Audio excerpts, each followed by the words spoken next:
அதிகாரம் 8.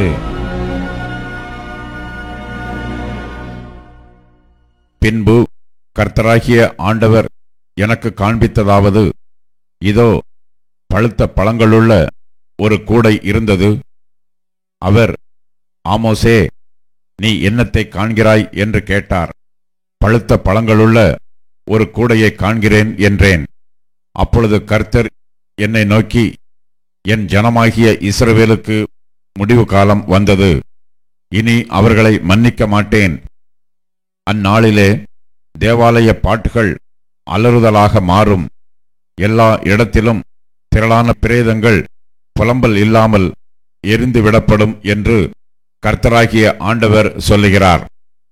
தேசத்தில் சிறுமைப்பட்டவர்களை ஒழிய பண்ண எளியவர்களை விழுங்கி, நாங்கள் மரக்காலை குறைத்து சேக்கல் நிறையை அதிகமாக்கி கள்ளத்தராசினால் வஞ்சித்து தரித்திரரை பணத்துக்கும் எளியவர்களை ஒரு ஜோடு பாதரட்சைக்கும் கொள்ளும்படிக்கும் தானியத்தின் பதரை விற்கும்படிக்கும் நாங்கள் தவசம் விற்கத்தக்கதாக மாத பிறப்பும் நாங்கள் தானியத்தின் பண்டசாலைகளை திறக்கத்தக்கதாக ஓய்வு நாளும் எப்போது முடியும் என்று சொல்லுகிறவர்களே, இதை கேளுங்கள்.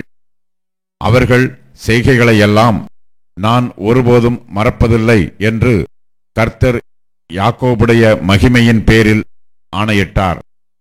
இது நிமித்தம் தேசம் அதிரவும் அதன் குடிகள் எல்லாம் துக்கிக்கவும் எங்கும் நதிகளாய் புரண்டோடவும் எகிப்தின் ஆற்று வெள்ளத்தைப் போல் அடித்து பெரு வெள்ளமாகவும் வேண்டாமோ?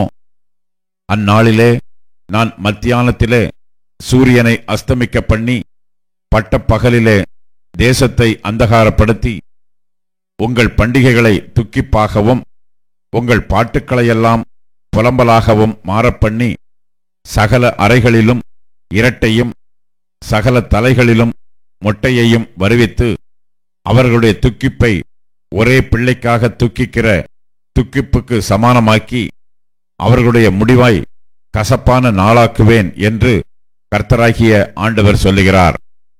இதோ, நான் தேசத்தின் மேல் பஞ்சத்தை அனுப்பும் நாட்கள் வரும்.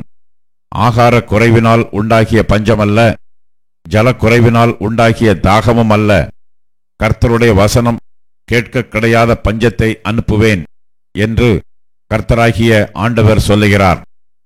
அப்பொழுது அவர்கள் கர்த்தருடைய வசனத்தை தேட ஒரு சமுத்திரம் தொடங்கி மறு சமுத்திரம் மட்டும், வடதிசை தொடங்கி கீழ்த்திசை மட்டும் அலைந்து திரிந்தும் அதை கண்டடையாமல் போவார்கள்.